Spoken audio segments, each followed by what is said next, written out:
She ran into a funeral to escape her violent ex, breathless, terrified, nowhere left to go. What she didn't know, she'd just interrupted a mafia boss burying his father. And the man who stopped his guards from shooting her would never let her leave his protection again. Mara's lungs burned as she slammed through the heavy oak doors. She didn't mean to run into a funeral. She didn't mean to run anywhere. But when Derek's fist had punched through her apartment window that morning, when he'd screamed that he'd kill her this time, that 3 years apart meant nothing, she ran. Now she stood frozen in a marble hall that smelled like lilies and expensive cologne. 50 faces turned toward her. Every single one of them looked dangerous. The casket at the front was silver, covered in white roses. A photograph showed an older man with kind eyes. Whoever he was, Mara had just disrespected his final goodbye in the worst possible way. "I'm sorry," she gasped. "I'm so—" The doors burst open again behind her. Derek filled the entrance, his shirt torn, his knuckles bloody from breaking her window. His eyes locked onto hers with that familiar mix of rage and ownership that had taken her years to escape. "You think you can run from me?" he snarled. That's when Mara noticed the guns. Men in black suits rose from the pews like shadows gaining form. Their hands moved to their jackets in perfect synchronization. She counted at least 8 weapons pointed at Derek, maybe more pointed at her. This wasn't a normal funeral. "Nobody moves," the voice came from the front row, calm and cold as winter steel. A man stood slowly. He was younger than Mara expected, maybe 35, with dark hair and a face that would have been handsome if it wasn't so completely devoid of emotion. His suit probably cost more than her car. His eyes swept over Derek, then Mara, calculating something she couldn't begin to understand. "Put the guns down," he said. The armed men hesitated, then lowered their weapons. Not holstered, just lowered. Derek seemed to notice the danger for the first time. His fury faltered.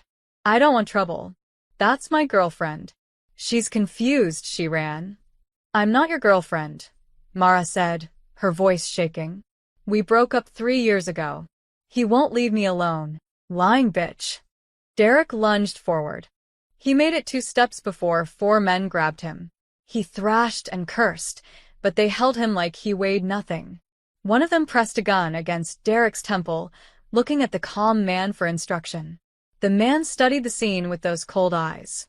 He looked at Derek's bloody knuckles, at Mara's torn sleeve and the purple bruise forming on her forearm, at the genuine terror on her face. "You broke into her home," he said quietly. Derek stopped struggling. "That's none of your business. You made it my business when you interrupted my father's funeral." The temperature in the room seemed to drop 10 degrees. Mara's stomach twisted. She'd crashed a Mafia funeral. She was going to die here, on the same day Derek had promised to kill her. The universe had a sick sense of humor.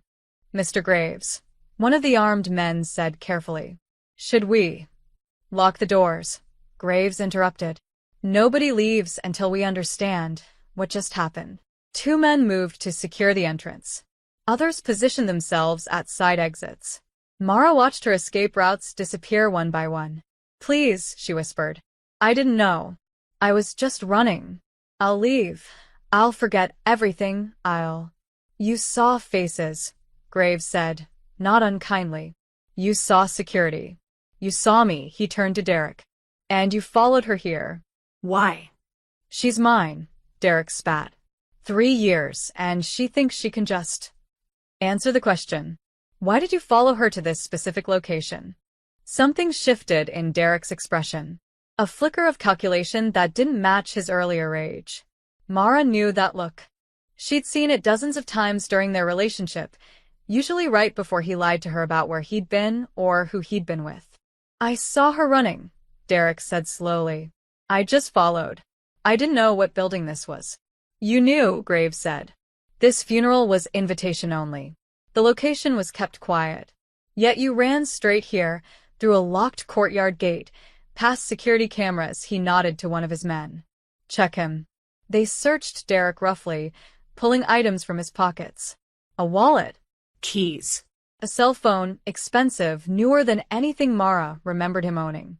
and a small notepad with an address written on it. The address of the funeral hall. Graves took the notepad, studying it. Who gave you this? Nobody. I found it. You found the private location of a Mafia funeral. Graves' voice remained calm, but something deadly entered his eyes. Do you think I'm stupid? Derek's face went pale. Isviar. Just. Take him to the back. Separate rooms for both of them. Graves looked at Mara. I'm sorry about this. But until I know what's happening, you're both staying. I didn't do anything. Mara's voice broke. I don't know anything about any of this. Then you have nothing to worry about. It wasn't reassuring. Men gripped her arms, not rough, but absolutely firm. They guided her toward a side door, while Derek shouted threats and promises of lawyers and police. Mara caught one last glimpse of the silver casket and the photograph of the kind-eyed man. She just wanted to survive Derek. Now she didn't know if she'd survive the day. The door closed behind her with a sound like a prison cell locking. The back room smelled like old books and gun oil. Mara sat in a leather chair that probably cost more than her monthly rent. Two men stood by the door, silent and still as statues. She'd tried talking to them once. They'd stared straight ahead like she didn't exist. 30 minutes passed. Maybe 40. Her phone was gone. They'd taken it gently but firmly when they'd searched her. When the door finally opened, Graves entered alone. He pulled a chair across from her and sat down like they were about to have coffee, not discuss why she'd stumbled into what was clearly a crime family's private grief. Your name? He asked. Mara. Mara Chen. How long were you with Derek? 2 years together. 3 years apart. He won't accept it's over. Graves nodded slowly, absorbing this. Has he ever been violent before today? Mara almost laughed. The sound came out broken. He put me in the hospital twice. Broke my arm once. The police said there wasn't enough evidence to arrest him. He always had explanations. I always had accidents. Something flickered across Graves' face. Not quite sympathy, but recognition. The notepad in his pocket, Graves said. It had 3 other addresses. All properties connected to my organization. Do you know anything about that? No. I didn't even know you existed until 20 minutes ago. But you knew Derek's habits. His schedule. Where he went. Mara's throat tightened. He used to disappear for hours. Days sometimes. He'd come back with money, new clothes. I asked once. He broke my nose. Did he ever make you drive him places? The question landed like a punch. Mara's hands began to shake. How did you? Answer the question. Yes, the word came out as a whisper. For months before I left him. He'd wake me up at 2 in the morning and make me drive. He said if I refused, he'd tell the police I was dealing drugs. He'd planted something in my apartment to make sure I believed him. Where did you drive him? Warehouses. Nice neighborhoods. Once to a shipping yard. He'd make me wait in the car. Sometimes for hours. He said if I ever told anyone, he'd kill me. She looked up at Graves. I believed him. Graves was quiet for a long moment. When he spoke, his voice was softer. Those locations. Do you remember them? Some of them. Not all. Could you write down what you remember? Am I going to die if I do? You might die if you don't, Graves said simply. Derek wasn't following you out of love or obsession today. He was following you because someone told him to. Someone who knew you'd run, knew which direction, and knew you might end up somewhere that mattered. Mara's blood went cold. That's insane. He's just angry I left. He had this building's address in his pocket. This funeral was kept secret from everyone except immediate family and senior members. There are maybe 30 people in this city who knew about it. Graves leaned forward. Your ex-boyfriend isn't one of them, which means he's working for someone who is. The pieces fell into place with sickening clarity. All those drives. All those strange locations. Derek had been using her as his cover, his transportation, his shield against suspicion. If anyone saw him, they'd see a couple in a car. Nothing suspicious. Nothing worth reporting. I didn't know, Mara breathed. I swear to God, I didn't know what he was doing. I believe you, Graves stood. But that doesn't change your situation. You've seen faces here. You've seen me. And if Derek was feeding information to someone, that someone now knows you exist. They'll assume you know things. But I don't.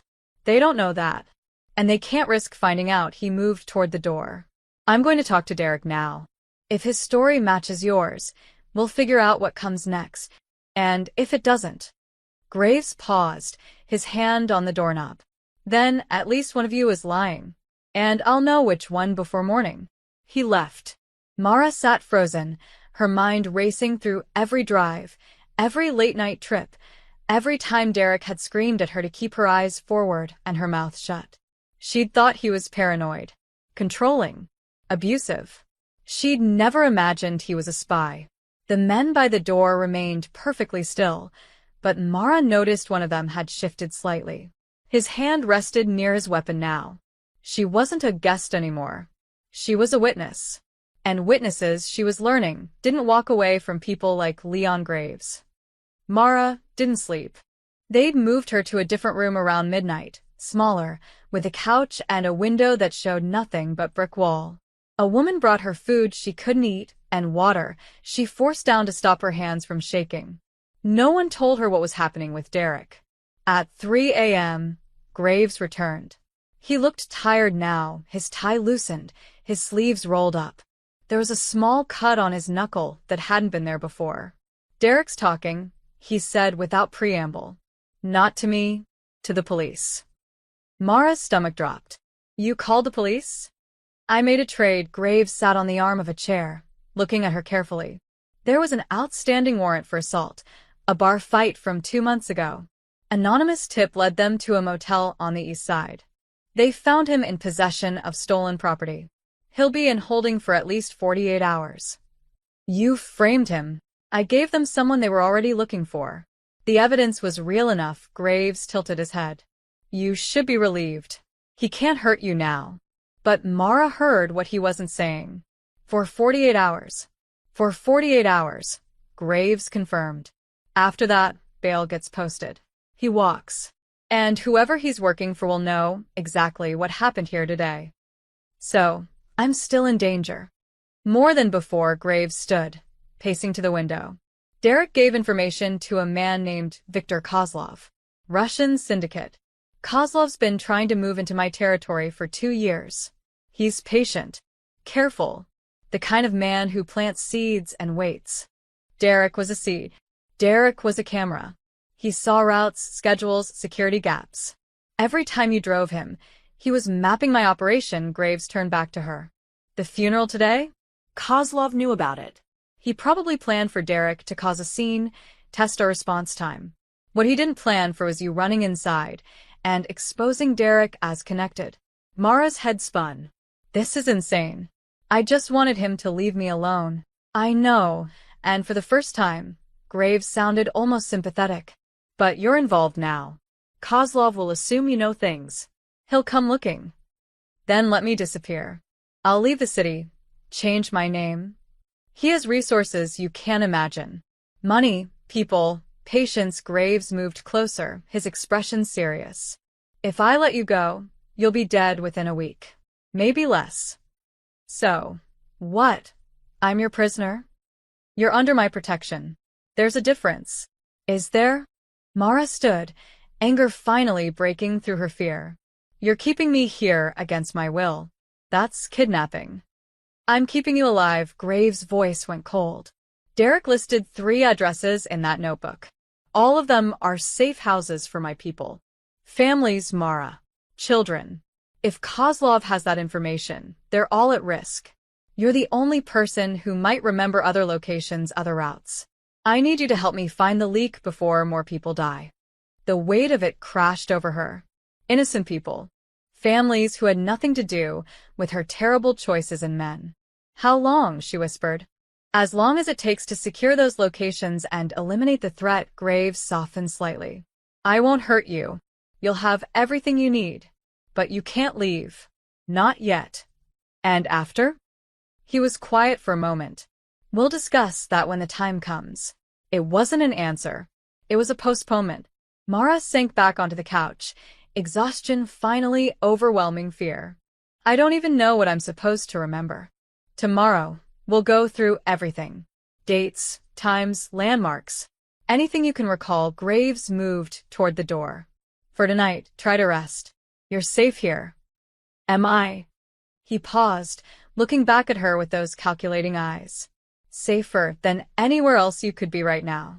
After he left, Mara stared at the brick wall through the window. Derek was in police custody, probably panicking. Graves had bought her 48 hours, but after that, someone named Kozlov would start moving pieces on a board she didn't understand. She'd run from one monster straight into a war between others. And the worst part, Graves was right. She couldn't remember every place Derek had made her drive. But she remembered some. She remembered the warehouse with the blue door, the office building downtown with the parking garage entrance, the house in the suburbs with the iron gate. She'd been mapping his crimes without knowing it. Now, those memories might be the only thing keeping her alive. Or the thing that got her killed. Morning came with the smell of coffee and the sound of voices she didn't recognize. Mara woke on the couch, still wearing yesterday's clothes. Someone had draped a blanket over her while she slept. The kindness of it felt wrong in a place like this. A knock on the door.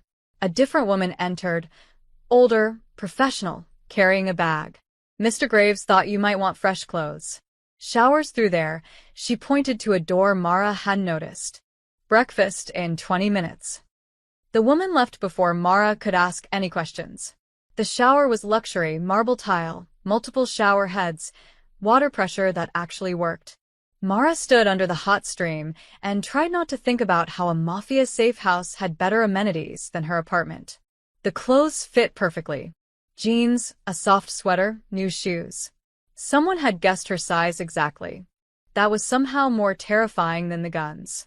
When she emerged, a man led her through corridors to a dining room where Graves sat reading a tablet, a plate of untouched food beside him. Sit, he said without looking up. Mara sat. The table could have held 12 people. She felt like a child at the adult table. We evacuated 2 of the locations from Derek's notebook, Graves said, still reading. Families relocated quietly. No incidents. That's good. The 3rd location was already compromised. Someone broke in last night. Professional job, no alarms triggered, cameras looped. They were looking for something specific. Mara's appetite vanished. What did they find? Nothing. The family moved out 2 days ago for a vacation. He finally looked at her. Lucky timing. Or Kozlov slower than I thought. Or, he's testing you. Graves smiled slightly. It wasn't comforting. You're learning. Yes. He's probing defenses, seeing how fast we react. Which means we need to move faster. He slid the tablet across to her. A map of the city filled the screen, marked with red pins. These are the 3 locations from Derek's notebook. I need you to remember the others. Any place he made you drive. Any landmark, street name, building type. Mara studied the map. The warehouse with the blue door. She could picture the street but not the name. The office building downtown, that one she knew. The suburban house, gone from her memory except for the iron gate. I can't remember everything, she said quietly. Remember what you can. For the next hour, Mara walked through memories she'd tried to forget. Derek screaming directions. Derek making her circle blocks 3 times before parking. Derek disappearing into buildings while she sat in the car, terrified and furious and trapped. She marked 7 more locations. Maybe 8. The details were fuzzy, blurred by fear and time. Graves took notes on everything, asking questions that made her remember small details, a restaurant sign, a broken streetlight, the color of a door. This one, he pointed to a location she'd marked on the east side. You're sure about the timing? February. It was snowing. He was gone for almost 3 hours. Graves went very still. 3 hours. Is that important? He didn't answer. Instead, he made a phone call, speaking in rapid sentences, too quiet for Mara to hear. When he hung up, his expression had changed. That building is one of mine. Storage facility. Legitimate on paper. He looked at her. 3 hours is enough time to photograph everything inside. Inventory, schedules, shipment routes. I didn't know. I know you didn't, but his voice had gone cold again. Which means Derek had access I didn't authorize. Someone gave him keys, codes, timing. Someone inside your organization. Yes, the word came out like a curse. Mara watched emotions flicker across his face. Anger, calculation, something that might have been betrayal. How many people knew about that facility, she asked. 5. All of them trusted. All of them with me for years, he stood abruptly. Stay here. Don't leave this room. What are you going to do? Find out which one of them sold me out. He left, taking 2 of the men with him. 2 others remained by the door, their presence a reminder that she wasn't free. Mara stared at the map on the tablet, at all the red pins marking places she'd been without understanding why. She'd thought this was about Derek's obsession, his need to control her even after she left. But it had never been about her at all. She'd just been the car, the cover, the unwitting accomplice to something much bigger and darker than she'd imagined. And now she was trapped in a house that wasn't safe, protected by a man who'd just discovered betrayal in his inner circle, marked as valuable by a Russian syndicate she'd never heard of. The coffee went cold in her cup. Outside, she heard cars starting, men shouting orders, the machinery of violence preparing to move. She'd wanted Derek out of her life. She'd gotten a war instead. They moved her that afternoon. No warning. Just Graves appearing in the doorway with 3 armed men, his face hard. We're leaving. Now. What happened? Questions later. Move. Mara didn't argue. She'd learned to recognize danger in a man's voice. Derek had taught her that much. Whatever had happened while Graves was gone, it was bad. They rushed her, through corridors to an underground garage. 2 black SUVs waited, engines running. Graves pushed her into the back of the second vehicle, sliding in beside her. 2 men in front, one driving, one with a rifle across his lap. Head down, Graves ordered as they pulled out. Mara obeyed, her heart hammering. Through the window, she caught glimpses of normal city life. People walking dogs, kids on bikes, a world that had no idea what was happening 3 feet away. The convoy moved fast, but not recklessly. Professional. Practiced. The traitor? Mara whispered. Dead. Graves didn't elaborate. They drove for 20 minutes, taking turns that seemed random but probably weren't. Mara kept her head low, watching Graves' face. He was scanning constantly windows, mirrors, the street ahead. Hunting for threats. The radio in the front seat crackled. Lead vehicle, status. Clear. 2 miles to. The world exploded. The lead SUV erupted in a fireball that lit up the evening sky. Their driver slammed the brakes as burning metal scattered across the highway. Mara screamed, thrown forward against her seatbelt. Back up. Graves shouted. Go, go, go. The driver threw the vehicle in reverse, but a delivery truck had pulled across the road behind them. Blocked. They were trapped. Out. Graves grabbed Mara, dragging her from the SUV as gunfire erupted. The windshield shattered. The man with the rifle returned fire, his weapon thundering in the enclosed space. Graves pulled her behind the vehicle, using it as cover. Around them, the highway had transformed into a war zone. Cars swerved and crashed. Civilians ran screaming. Bullets punched through metal and glass. How many? Graves called to his man. 4 visible. Probably more. Mara couldn't breathe. This wasn't happening. This couldn't be happening. A bullet hit the asphalt inches from her foot. Graves shoved her lower, his body partially covering hers. Stay down. Do not move. He pulled his own weapon, sleek, black, deadly, and fired 3 shots so fast they sounded like one. Somewhere, a man screamed, Mr. Graves. Another SUV screeched to a halt beside them. Reinforcements. Get in. Graves hauled Mara up and threw her into the new vehicle. She landed hard on the back seat as he dove in after her. The door wasn't even closed before they were moving, tires squealing. Behind them, gunfire continued. Through the rear window, Mara saw their original SUV riddled with bullets, The driver slumped over the wheel. Dead. He was dead. Because of her. How did they know? One of the new men asked, his voice tight. They didn't. Graves was checking his weapon, reloading with practiced efficiency. This was a roadblock. They've been setting them up all over the city, waiting for us to move. Kozlov. Who else? Graves looked at Mara. You hurt. She couldn't answer. Couldn't process the question. There was blood on her hands, not hers, but someone's. It had sprayed when that first SUV exploded. Mara. Graves gripped her shoulder. Are you hurt? No, the word came out strangled. Your man. The driver. I know, his voice was flat. Not your fault. But it was. If she hadn't run into that funeral, if she hadn't been Derek's unwitting accomplice, if she'd just let him kill her that morning. Stop. Graves read her expression. That thinking gets you killed. You didn't plant the bomb. You didn't set the ambush. Kozlov did. Focus on that. The new driver spoke urgently. Where to? The warehouse on 5th. The one we swept this morning. That's exposed. Everywhere is exposed, Graves snapped. At least there we can control the perimeter.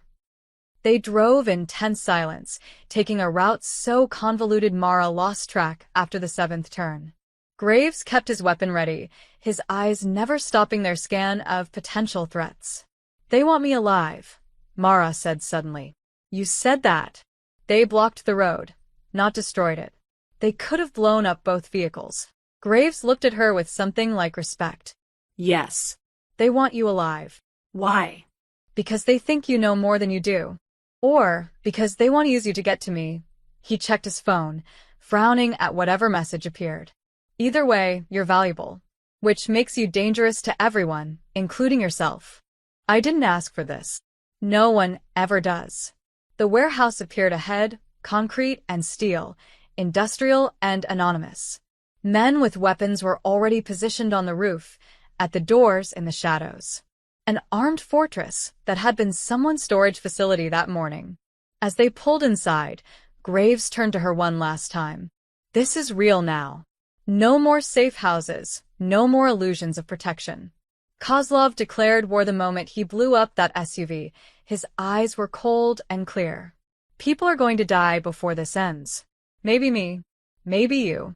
But I promise you this, Kozlov will die first.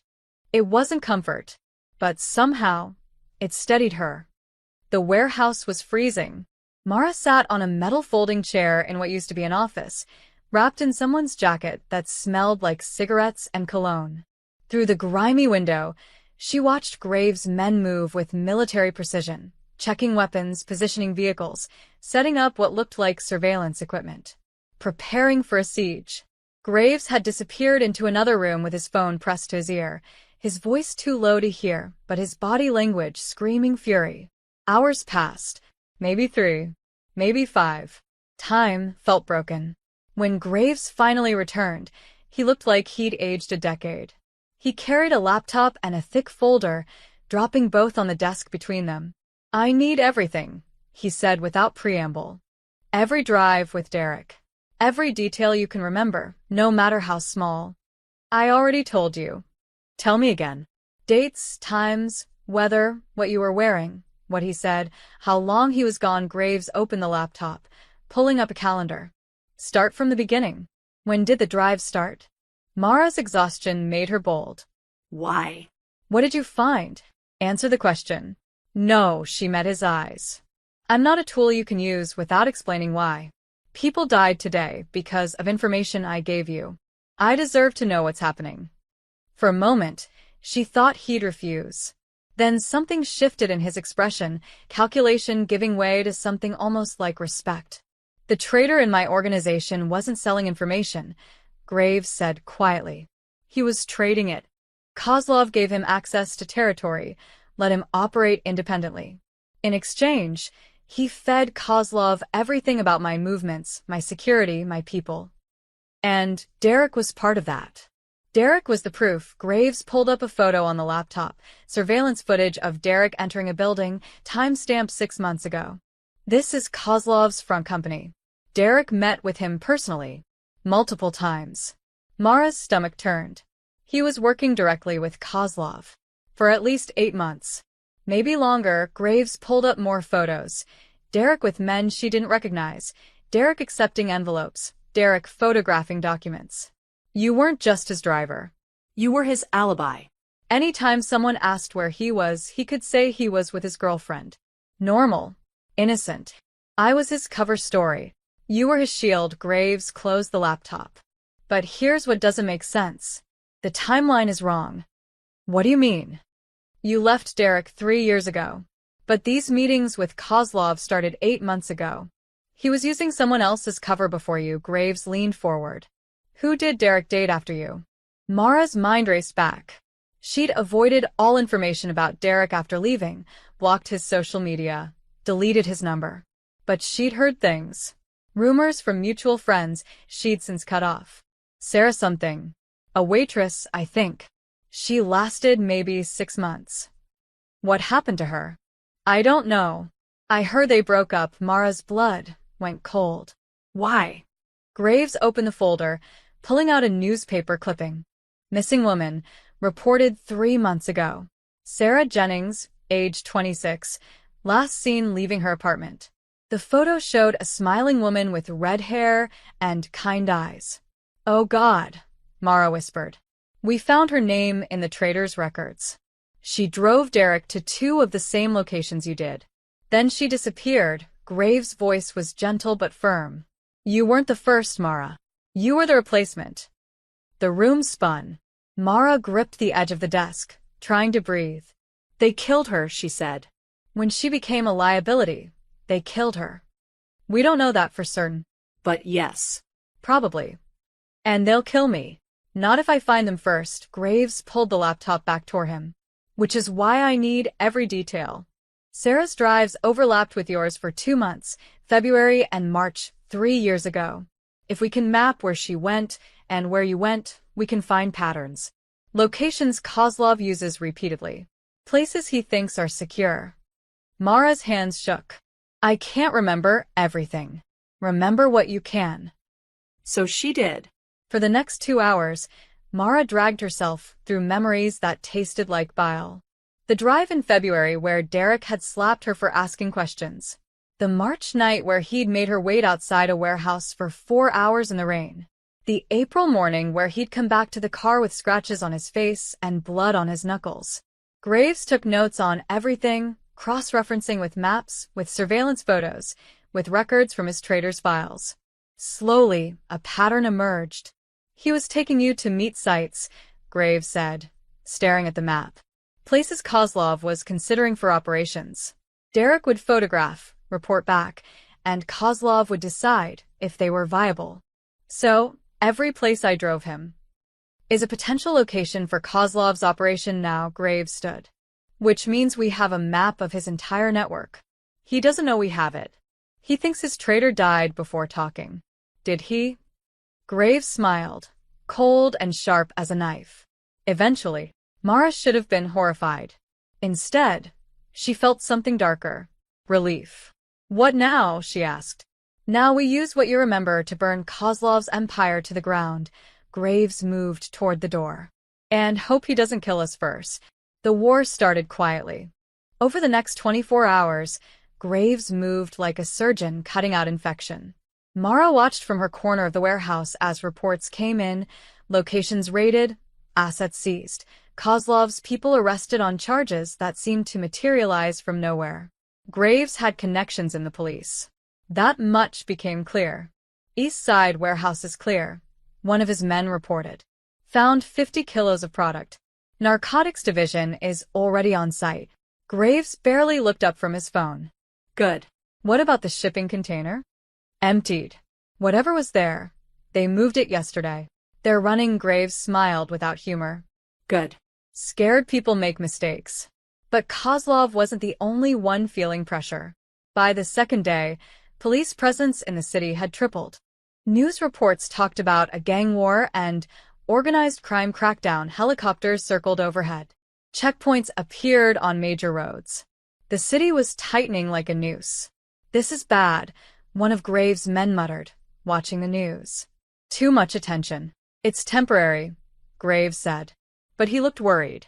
Mara stayed quiet, staying out of the way as men came and went with weapons and reports and tension that felt like a living thing. She'd been given a cot in the corner office, meals delivered at irregular intervals, and strict instructions not to leave the building. Not that she wanted to. The one time she'd looked outside, she'd seen 3 police cars parked across the street. "Are they watching us?" she'd asked. "They're watching everything," Graves had replied. On the afternoon of the second day, everything changed. Graves received a phone call that made his expression go blank. He listened for 30 seconds, said when, and hung up. "What happened?" Mara asked. "They found a body. Male, mid-30s, multiple gunshot wounds." Graves looked at her carefully. "It's Derek." The world stopped. Mara opened her mouth, but no sound came out. Derek was dead. The man who'd terrorized her for years, who'd broken her bones and her spirit, who'd used her as a tool, gone. She should have felt relief. She felt nothing. "How?" she finally whispered. "Shot execution style in a motel room. Happened this morning. Body discovered an hour ago." Graves' voice was clinical. "Police are calling it gang-related. They're not wrong. Kozlov killed him.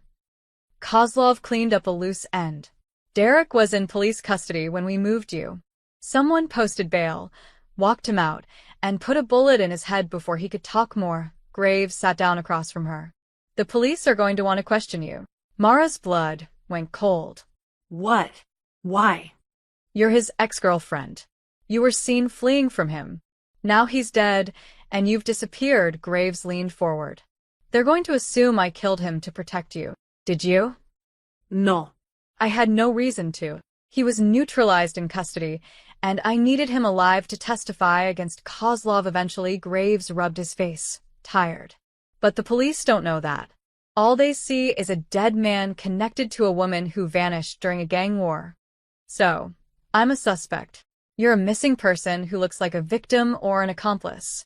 Either way, your face is about to be on every news channel in the city."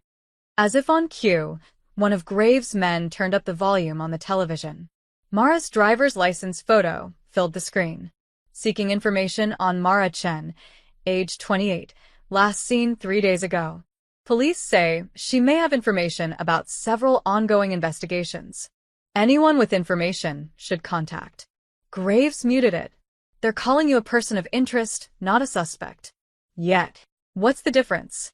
About 12 hours before they get a warrant, he stood pacing. "This complicates things. I can't move you safely with your face on the news. Every patrol car in the city is looking for you. You could turn me in. Tell them I was a witness, that you were protecting me. And say what? That you stumbled into a Mafia funeral, and I've been holding you for 3 days. Graves shook his head. "The moment you talk to police, everything you know about my operation becomes evidence. I'd be arrested within hours. So, I'm still your prisoner." "You're still alive," Graves corrected sharply. "Derek's dead. Sarah Jennings is probably dead.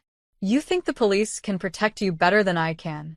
Mara wanted to argue, wanted to scream that this was insane, that she shouldn't have to choose between one kind of danger and another. But he was right. The police couldn't fight Kozlov. They didn't even fully understand what Kozlov was. "How long?" she asked quietly. "Until I end this. One way or another." Graves moved toward the door. "Stay away from windows. Don't make phone calls. And pray the police don't decide to raid this building." After he left, Mara stared at her face on the television screen. The photo was from her driver's license, taken 4 years ago. She looked younger, happier. She looked like someone who still believed the world made sense. Now she knew better. Derek was dead. Sarah was probably dead. And Mara was trapped in a warehouse with a mafia boss who'd gone to war with a Russian syndicate while the police closed in from all sides. She'd wanted freedom from Derek. Instead, she'd found a cage with different bars. The call came at midnight. Mara was half asleep on the cot when shouting erupted from the main floor. She sat up, heart pounding, as Graves burst into the office. "Get up. Now." His face told her everything. Something had gone very, very wrong. What happened? Derek's alive. The words didn't make sense. What? You said they found his body. They found a body. Matched his description, his general build. But the face was too damaged to identify immediately. Graves was moving fast, grabbing equipment. Dental records just came back. It wasn't him. Mara's legs went weak. Then who? Someone Kozlov wanted us to think was Derek. A decoy. Graves pulled out his phone, showing her a text message. Unknown number. This came 5 minutes ago. The message was simple. Miss me, Mara? Let's talk. Alone. Or Leon's mother dies in the next hour. Below it, a photo of an older woman sitting in what looked like a restaurant, unaware she was being photographed. He has your mother? Mara whispered. She's been in protective custody since the funeral. Different location every day. Graves' jaw was tight. He should know where she is. Which means another leak. Or they've been tracking us better than I thought. Graves made a phone call, his voice clipped. Get her out now. I don't care how, just move her. He listened, then his expression went dark. What do you mean you can't reach her? Silence. Then, find her. 5 minutes. He hung up. Mara stood frozen. This is my fault. He's doing this because of me. He's doing this because he's desperate. Graves was texting rapidly. Kozlov's operation is collapsing. We've seized half his assets. His people are fleeing or getting arrested. This is a last move. Force a meeting. Force a mistake. So don't go. Don't give him what he wants. Graves looked at her with something that might have been pain. She's my mother. Another text arrived. This one had an address and a time. 1 a.m. Old metro station, Red Line Tunnel. Mara comes alone, or I start sending pieces. He wants me, Mara said. Not you. Let me go. You'll die. Graves pocketed his phone. He needs you alive for leverage, but he doesn't need you intact. He could hurt you in ways that would make Derek look gentle. But your mother is not your responsibility. Graves moved to the door, calling orders. Full tactical. 3 teams. Surround the location, but stay back. If they have her, we negotiate. If this is a bluff, we end it. His men moved like a machine, gathering weapons, checking equipment, loading vehicles. Mara watched the controlled chaos, her mind spinning. Derek was alive. After everything, the body, the police reports, the assumed safety of his death, he was still out there. Still hunting her. I'm coming with you, she said. Graves turned. No. He wants me there. If I don't show, he'll know it's a trap. That's exactly why you're staying here. Your mother dies if I don't come. Mara's voice cracked. You said it yourself, he needs leverage. I'm the leverage. If I stay here, he has no reason to keep her alive. Graves stared at her, and she watched the calculation in his eyes.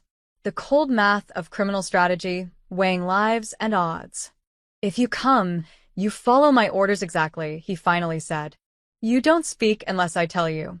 You don't move unless I tell you. Understood? Mara nodded. Say it. I'll follow your orders. 20 minutes later, they were moving through the city in a convoy of 3 vehicles. Mara sat in the middle SUV with Graves and 2 armed men, watching the streets blur past. The old metro station had been closed for years, abandoned when the new line opened. The entrance was boarded up, covered in graffiti and warnings about structural damage. Perfect place for an ambush. Graves' men spread out in the darkness, invisible but present. Mara could feel them in the shadows, weapons ready, waiting for the signal.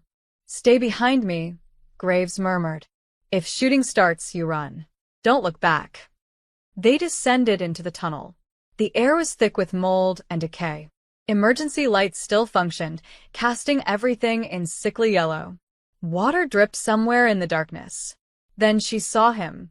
Derek stood on the abandoned platform, looking exactly as she remembered, handsome in a way that had once fooled her, dangerous in a way she'd learned too late. He smiled when he saw her. There's my girl, he said. And behind him, bound to a chair with tape across her mouth, was an older woman with kind eyes and terror on her face. Graves went very still beside her. Let's make a deal, Derek called out, his voice echoing in the tunnel. Mara for mom. Simple trade. Where's Kozlov? Graves asked calmly. Derek's smile widened. Closer than you think. That's when Mara heard it, the sound of weapons cocking in the darkness behind them. They'd walked into a trap. And Derek had known they would. Nobody moves.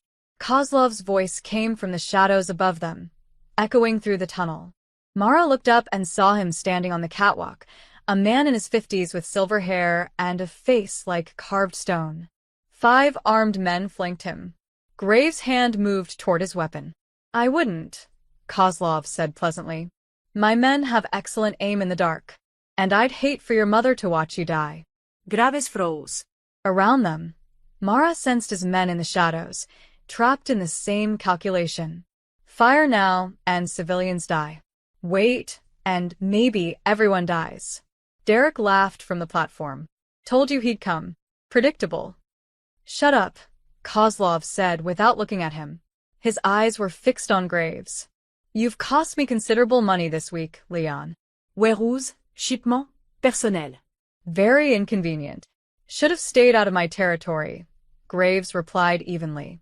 Your territory? Kozlov descended the metal stairs slowly, his men covering every angle. This whole city is open ground. You just convinced yourself otherwise. He reached the bottom, standing 15 feet from Graves. Close enough to talk. Far enough to avoid a quick attack. Here's what happens now, Kozlov continued. You're going to call off your men. All of them. Then you're going to walk away and let me consolidate what remains of my operation. In exchange, I let your mother live. And Mara stays with me. She knows too much. Insurance policy. Mara's throat tightened. From prisoner to hostage to bargaining chip. No deal, Graves said flatly. Kozlov sighed. I was afraid you'd say that, he nodded to Derek. Derek pulled out a knife. He moved toward Graves' mother, and Mara saw the older woman's eyes go wide with terror above the tape. Wait, Mara shouted. Everyone looked at her. I'll stay, she said, stepping forward before Graves could stop her. I'll go with you willingly. Just let her go. Mara, Graves growled. No. She looked at him, willing him to understand. This is my fault. All of it. I brought this to your door. Let me fix it. Kozlov studied her with interest. Brave. Stupid, but brave. He looked at Graves. What do you say, Leon? Your mother for the girl?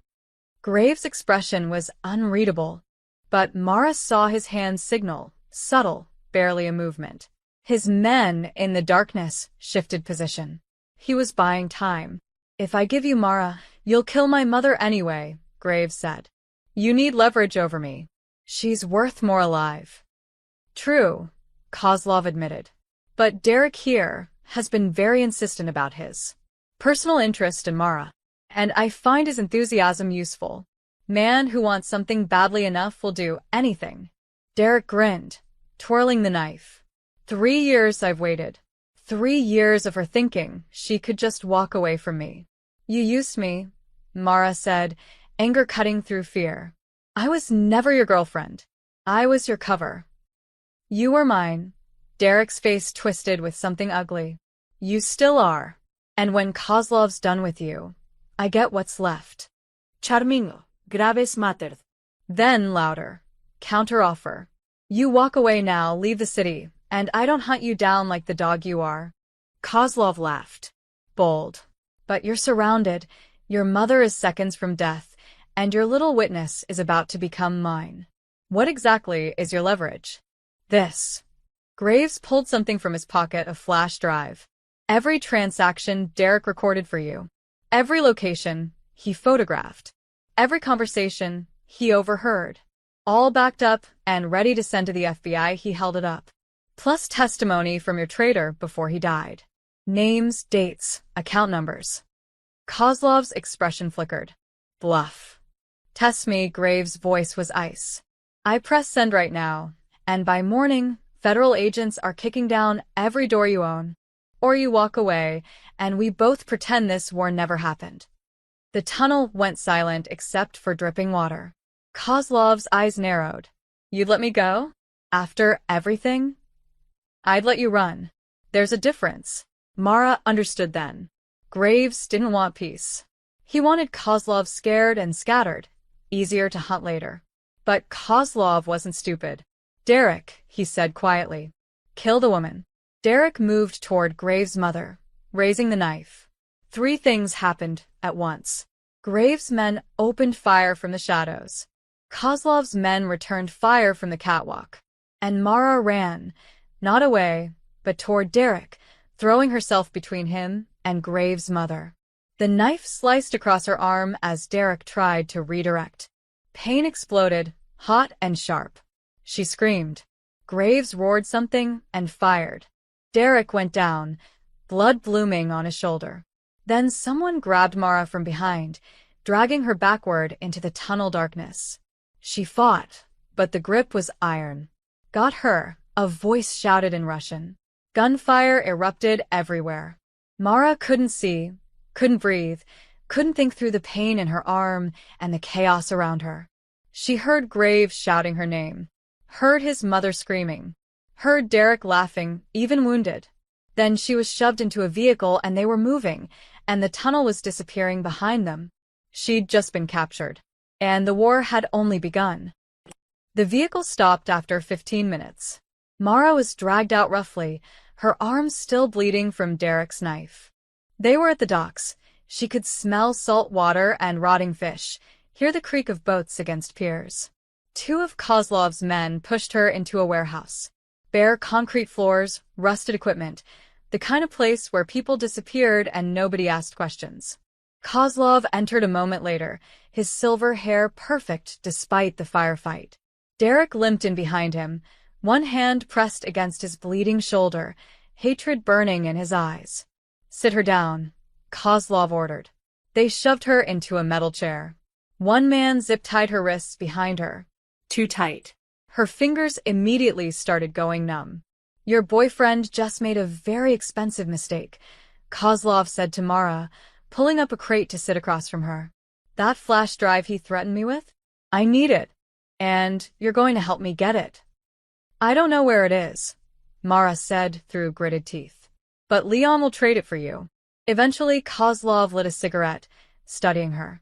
Question is, how much damage do I need to do before he realizes I'm serious? Derek stepped forward eagerly. Let me.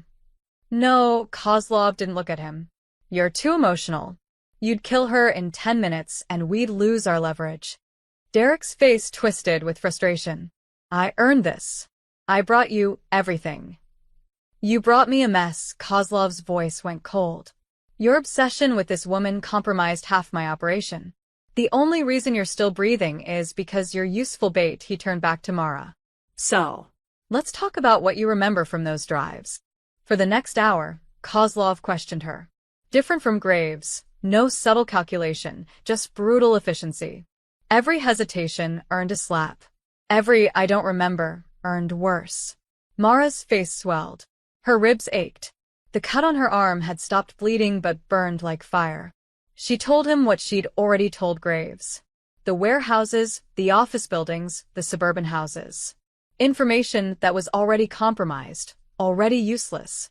Kozlov knew it. You're holding back, he said quietly. Leon spent 3 days questioning you. He learned something valuable. What was it? I don't know what you mean.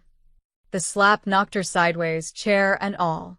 She hit the concrete hard, stars exploding across her vision. Derek laughed. Pick her up, Kozlov said tiredly.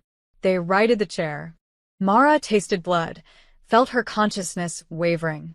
Last chance, Kozlov said. What did Leon learn? Through swollen lips, Mara whispered. The dates. Kozlov leaned closer. What? The dates I drove Derek.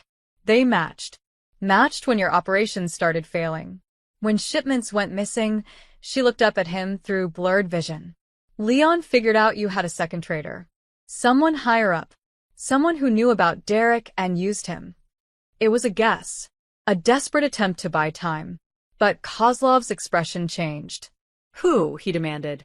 I don't know. Leon wouldn't tell me, Mara coughed, tasting more blood. But he knew. That's why he was so confident in the tunnel. He already flipped them. Kozlov stood abruptly, pulling out his phone.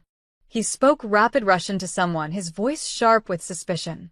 Derek moved closer to Mara, his breath hot on her face. You think you're clever? When he's done with you, I get my turn. And I'm going to take my time. The warehouse doors exploded inward.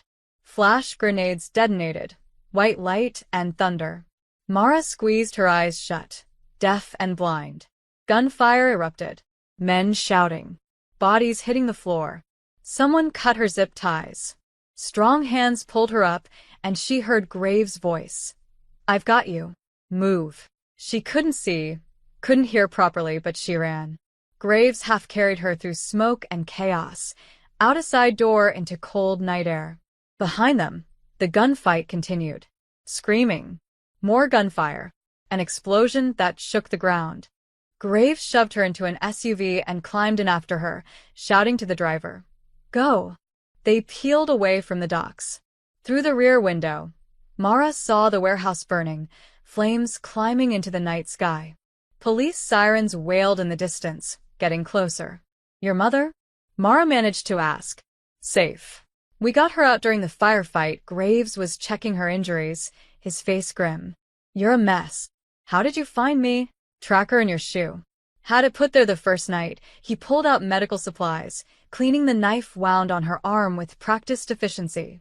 You really think I'd let you walk into that tunnel unmonitored?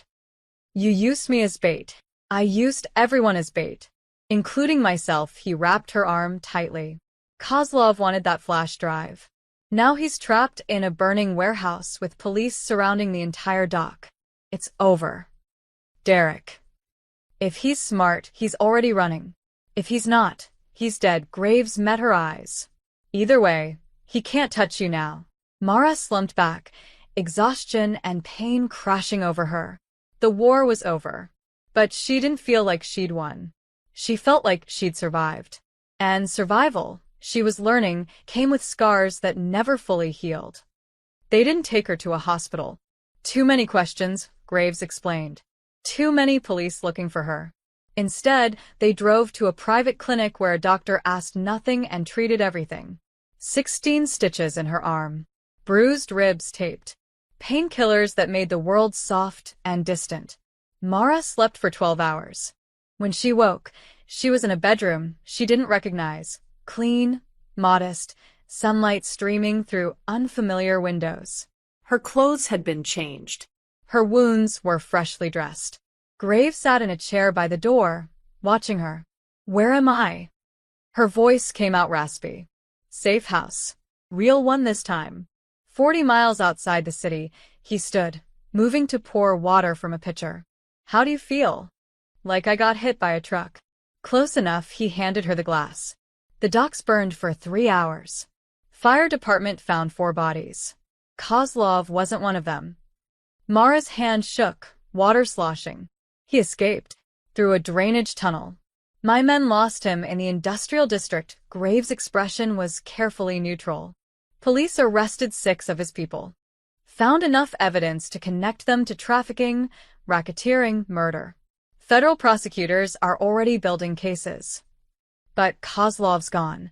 For now, Graves sat back down. He'll surface eventually. Men like him always do. But not here. Not for a long time.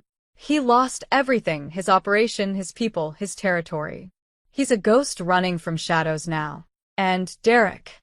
Dead. Found him in the warehouse. Smoke inhalation before the flames reached him. Graves watched her carefully. You look relieved. She was. God help her, she was. Does that make me a terrible person? She whispered. It makes you human. Graves leaned forward, elbows on knees. You spent years being terrorized by him. You're allowed to be grateful he's gone. They sat in silence for a moment. What about me? Mara finally asked. The police. Think you were kidnapped during the gang war. Which is technically true. Graves pulled out a folder. I've been in contact with them through intermediaries. Explained you were a victim, that Kozlov's people took you for leverage. Your statement will corroborate that Derek was involved in organized crime, that he used you without your knowledge. Will they believe it? The evidence supports it. And with Derek dead, there's no one to contradict your story. He opened the folder, showing her documents. But here's the problem. Your face was all over the news. People know who you are. And even with Kozlov gone, he has associates. People who might want revenge or leverage. Mara's chest tightened. So, I'm still not safe. Not in the city. Not with your old name and identity. Graves slid the documents across to her. That's why I'm offering you an exit. She looked down. Birth certificate, driver's license, social security card, all with her photo, all with a different name. Emma Price. New identity, Graves explained. Clean background, employment history, credit rating. Everything you need to start over somewhere else. Wherever you want. I have contacts who can set you up, apartment, job, references. Just pick a city. Mara stared at the documents. Emma Price. A stranger wearing her face. I'll lose everything, she said quietly. My friends, my family, my entire life. You lost that the moment you ran into my father's funeral. Graves' voice was gentle but firm. I'm sorry. I know it's not fair, but this is the price of survival. And if I say no, if I want to go back to being Mara Chen, then I can't protect you. And eventually someone will find you. Maybe not Kozlov. Maybe someone else who thinks you know something valuable. He stood. This isn't punishment. It's a chance. More than most people in your situation get. Mara's hands trembled as she picked up the driver's license. Emma Price, age 28, from Portland, Oregon. A whole life summarized in plastic and lies. How long do I have to decide? 2 days. There's a bus ticket in that envelope, dated for Friday morning. Destination is up to you. I've left it blank. If you're on that bus, Emma Price starts her life. If not, he moved toward the door. I hope you choose wisely. After he left, Mara sat alone with her new identity. She thought about her apartment, small, but hers. Her job at the bookstore. Her coworker Maria, who brought her coffee every morning. Her neighbor's cat who visited through the fire escape. All of it gone. But she thought about Derek's hands around her throat. About Sarah Jennings, missing and probably dead. About the knife slicing her arm and Kozlov's cold eyes promising worse. Emma Price didn't have those memories. Emma Price could walk down a street without looking over her shoulder. Emma Price could live without fear. Mara Chen had never had that luxury. By morning, she'd made her decision. Day 8, Friday morning. The bus station smelled like diesel and burnt coffee. Emma now, she had to start thinking of herself as Emma, sat on a plastic bench with a single duffel bag at her feet. Everything she owned in the world fit in one bag.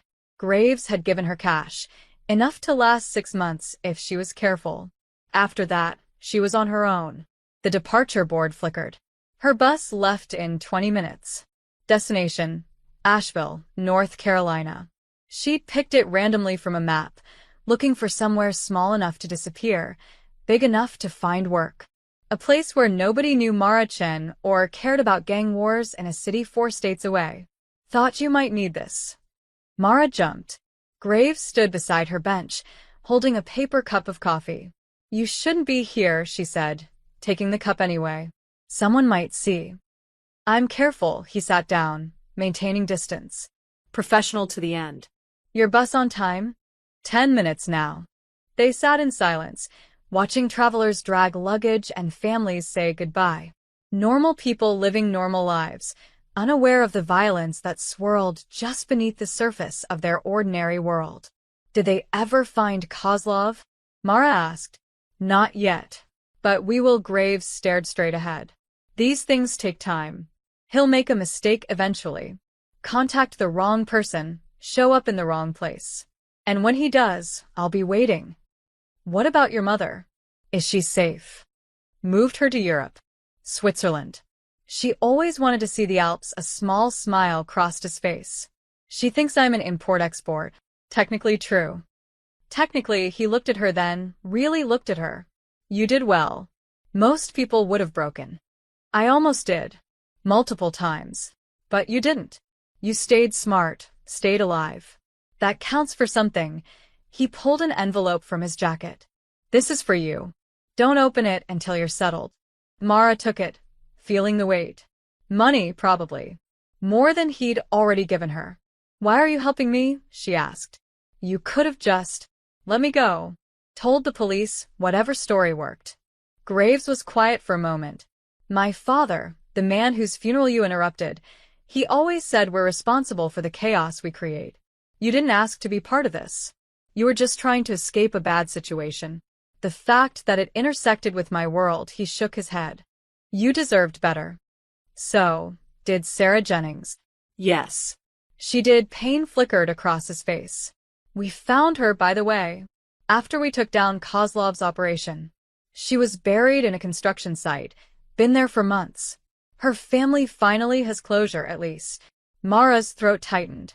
She'd known, but hearing it confirmed made it real. Sarah had driven Derek to those same places, had been used the same way. But she hadn't been lucky enough to run into a funeral. She'd just disappeared. "Final boarding for Asheville," the speaker crackled. Maastut, shouldering her back. Graves stood too. "Thank you," she said. "For everything. For keeping me alive. Thank you for the information.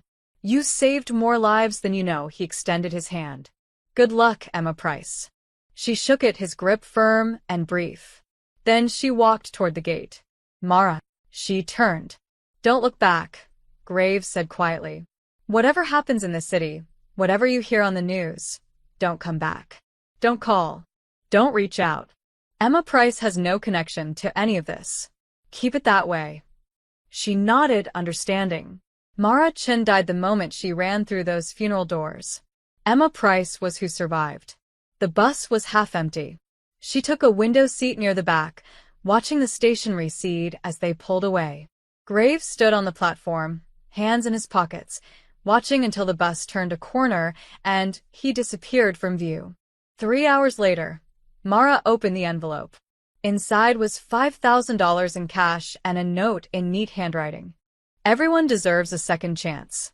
Use it well. LG." She tucked the money away and stared out the window at passing trees and small towns. Places where people lived quiet lives, where gang wars were just news stories from faraway cities, where running into the wrong funeral didn't cost you everything. Her phone buzzed, her old phone, the one she'd have to throw away soon. A news alert. Police close multiple cases in gang war aftermath. Key witness credits Organized Crime Task Force with rescue. They were writing the official story, sanitizing it, making it digestible for public consumption. Mara Chen would become a footnote, a victim who got lucky. Emma Price would become someone who never existed in those events at all. The bus crossed the state line. Mara pulled out the driver's license, studying the name that would define her future. She thought about Derek, finally gone. About Kozlov, scattered to the winds. About Graves, still fighting wars in the shadows of a city she'd never see again. She thought about running through those funeral doors, terrified and desperate, interrupting the goodbye of a kind-eyed man she'd never met. That moment had cost her everything familiar, but it had also given her something she'd never had with Derek. A choice. And Emma Price chose to live. The bus carried her toward Asheville, toward a small apartment and a bookstore job and a life without fear. Toward normal days and quiet nights and the radical freedom of being no one important. Behind her, the city disappeared into memory. She never looked back.